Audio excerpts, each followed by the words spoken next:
इस वीडियो में बच्चों मैं आपको बताता हूँ कि आप आरसी सर्किट्स को कैसे सॉल्व कर सकते हो, और सॉल्व करने का मतलब क्या है वो मैं आपको बताता हूँ, है ना। तो सबसे पहले मैं आपको ये बता रहा हूँ कि यहाँ पे आपको एक सर्किट दिया है, कॉम्प्लेक्स सर्किट है। इस सर्किट में कैपेसिटेंस है ये रेजिस्टेंसेस हैं और ये एक सेल है। और इस सर्किट में हमें हम जैसे ही एक इसमें स्विच लगा देते हैं और हम इस स्विच को क्लोज करेंगे, और क्लोज करते ही इसमें जो करंट है वो ग्रो करेगा, इनफैक्ट डीके करेगा, कम होगा, और चार्ज जो है कैपेसिटर का वो ग्रो करेगा। तो हमें इसमें बैटरी से जो करंट फ्लो हो रहा होगा किसी भी टाइम टी पे वो निकालना है, और कैपेसिटर पे जो चार्ज होगा किसी भी टाइम टी पे वो कैलकुलेट करना है। ठीक है बच्चों, तो वो हम यहाँ पे शुरुआत करते हैं। तो सबसे पहले यहाँ पे ये देखिए आप कि 3 स्टेप में ये सॉल्व होता है। ठीक है, तो 3 steps to solve this circuit। तो first step is find out maximum current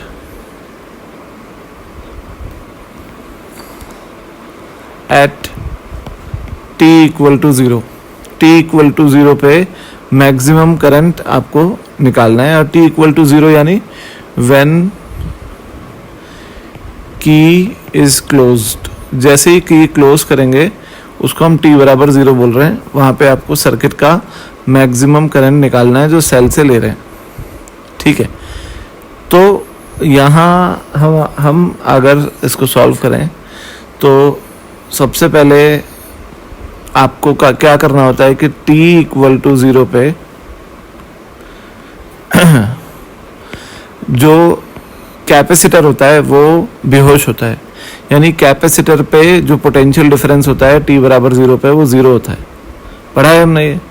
तो आपको एक सर्किट बनाना पड़ेगा नया, और जो नया सर्किट बनेगा वो कुछ इस तरीके से बनेगा कि इसमें जो कैपेसिटर है वो शॉर्ट सर्किट रहेगा।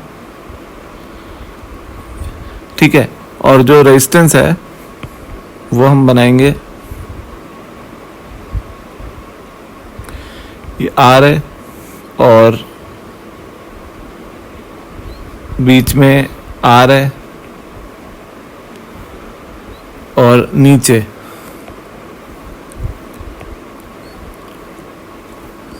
R है, 2R है। ठीक है, ये हमने सर्किट बनाया।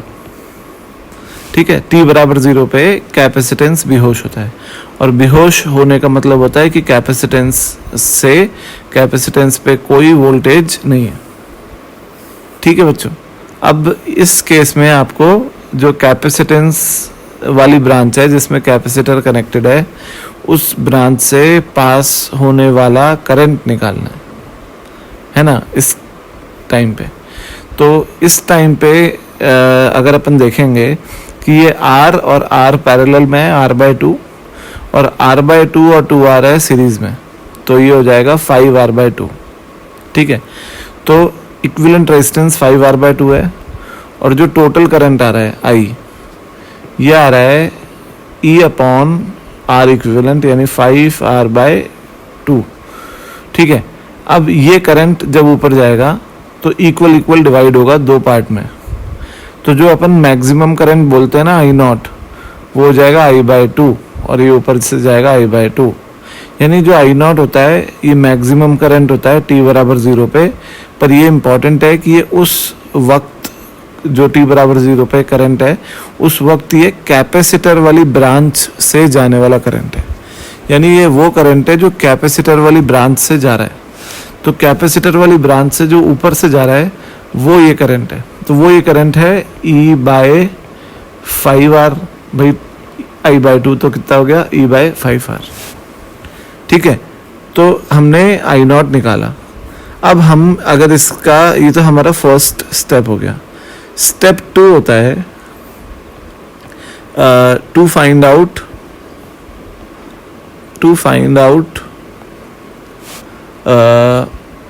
टाइम कांस्टेंट, और ये होगा R equivalent into C।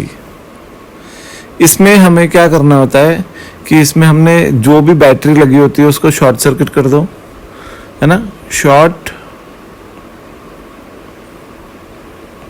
Circuit the battery and find R equivalent across the terminals of capacitor. Capacitor के टर्मिनल्स के अक्रॉस इक्विवेलेंट रेजिस्टेंस निकालेंगे। ठीक है, तो ये इस तरीके से सर्किट बनेगा। ये कैपेसिटर की जगह मैंने ओपन करके रख दी, बैटरी को कर दिया शॉर्ट। ठीक है, अब बच्चों आप ये देखो, ये ए और ये बी, कि ये आर और ये 2R, ये दोनों पैरेलल में, तो ये 2R/3 हो गया। 2R/3 इन दोनों का 2R/3, और 2R/3 और R जो है उसमें है सीरीज में, तो ये हो जाएगा 5R/3। 5R/3। ठीक है, तो इक्विवेलेंट रेजिस्टेंस 5R/3 आ गया। अब जो टाइम कांस्टेंट आएगा वो आ जाएगा 5RC/3। 5RC/3 ये आ गया आपका टाइम कांस्टेंट। ठीक है, इस सर्किट का। तो दूसरा स्टेप भी पूरा हो गया। तीसरा स्टेप हमारा ये होता है कि step 3, find out the maximum charge. Maximum charge निकालो Q0। तो आपको पता है कि Q0 जो होता है वो T बराबर इन्फिनिटी पे मैक्सिमम होता है। At T is equal to infinity, capacitor जो है वो जिस ब्रांच में लगा होता है वहाँ से कोई करंट को फ्लो नहीं होने देता। तो अगर कैपेसिटर अपनी ब्रांच से कोई करंट को जाने नहीं दे रहा है, तो कैपेसिटर के बगल में जो रेजिस्टेंस लगा हुआ है वो रेजिस्टेंस का तो कोई मतलब ही नहीं रहा, इस रेजिस्टेंस का कोई मतलब ही नहीं रहा, क्योंकि इससे कोई करंट नहीं जा रहा है। ठीक है ना, तो इसके नीचे जो रेजिस्टेंस है वो उसका तो सिग्निफिकेंस होगा, क्योंकि वो कैपेसिटर वाली ब्रांच में नहीं लगा है। और ये दूसरा है, ये बन गया डायग्राम एट T बराबर इन्फिनिटी। तो आपको ध्यान ये रखना है कि T बराबर इन्फिनिटी पे जो कैपेसिटर है उसके ब्रांच में जो भी रेजिस्टेंस है उसको हटा दो, शॉर्ट सर्किट कर दो, और बाकी सब सेम रहेगा। और कैपेसिटर जो है वो पूरा वहाँ अपनी ब्रांच से करंट जाने नहीं देता। इसको स्टेडी स्टेट भी बोलते हैं अपन, है ना, इसको अपन बोलते हैं स्टेडी स्टेट। Steady state. ठीक है, तो यहाँ से बच्चों अगर अपन मैक्सिमम चार्ज निकालना है तो कैसे निकालें? तो देखो, अब ऊपर से तो कोई करंट जा नहीं रहा है, कैपेसिटर वाली ब्रांच से तो कोई करंट जा नहीं रहा है, तो करंट नीचे से जा रहा होगा इसमें, और इसी वजह से ये दोनों सीरीज में होंगे, R और 2R। तो ये जो करंट जा रहा है ये जा रहा होगा E/3R। R और 2R सीरीज में हो गया 3R, तो करंट जा रहा होगा E/3R। ठीक है ना, और जो वोल्टेज बन रहा होगा इस पे रेजिस्टेंस पे, इस वाले रेजिस्टेंस पे, इसको अपन नीचे ये C है, ये R है, इस पे जो वोल्टेज बन रहा होगा V हो जाएगा IR, और I है E/3R और R है, तो V हो गया E/3।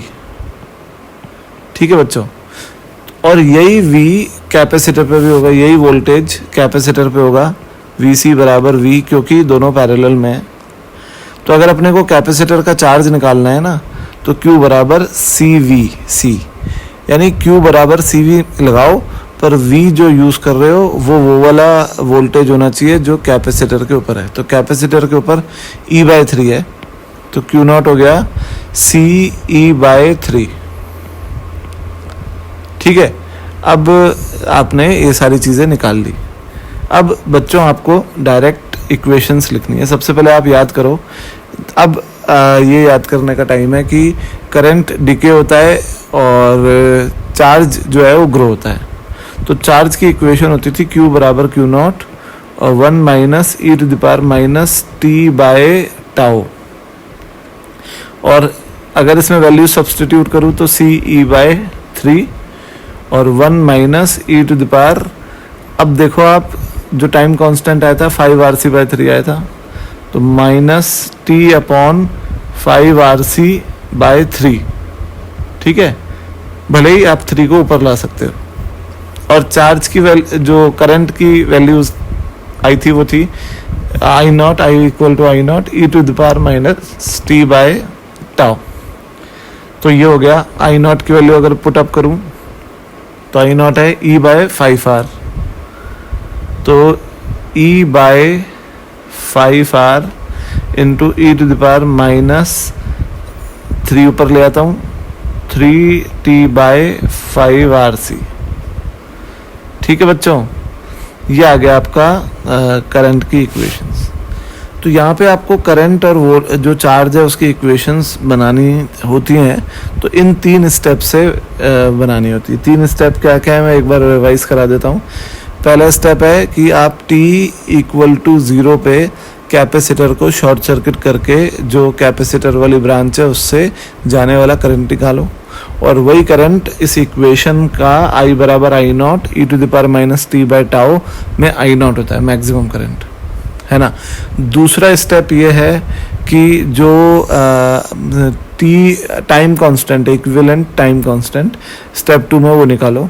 उसके लिए आपको क्या करना होता है कि जितने भी सेल लगे हैं उसको आप शॉर्ट सर्किट कर दो, और जो कैपेसिटर है उसके टर्मिनल्स के अक्रॉस इक्विवेलेंट रेजिस्टेंस निकालो और टाइम कांस्टेंट को लिख दो R इक्विवेलेंट इंटू C। ठीक है, तीसरा स्टेप ये होता है कि आप t बराबर इन्फिनिटी का डायग्राम बनाओ, जिसके अंदर आप कैपेसिटर वाली ब्रांच में से कोई करंट नहीं जाएगा, क्योंकि कैपेसिटर जाने नहीं देता फुल चार्ज होने के बाद। तो उसके ब्रांच में जो भी रेजिस्टेंस लगा है उसको हटा दो शॉर्ट सर्किट करके, और आप उसकी ब्रांच में से जो कैपेसिटर के अक्रॉस वोल्टेज है वो निकालो, और आप कैपेसिटर का चार्ज निकालना चाहते हो तो Q=C/V आ जाएगा, जहाँ पे V उसके अक्रॉस वोल्टेज था। ठीक है, फिर आप ये इक्वेशंस में वैल्यूज पुट अप कर दो। तो बच्चों ये इस तरीके से आप इन 3 स्टेप्स में क्वेश्चंस को सॉल्व कर सकते हो। और मैं आगे एक सवाल मैं इनफैक्ट एक पैकेज लेके आऊँगा जो RC सर्किट पे न्यूमेरिकल्स होंगे, आपको उससे और अच्छे से समझ में आएगा। Thank you.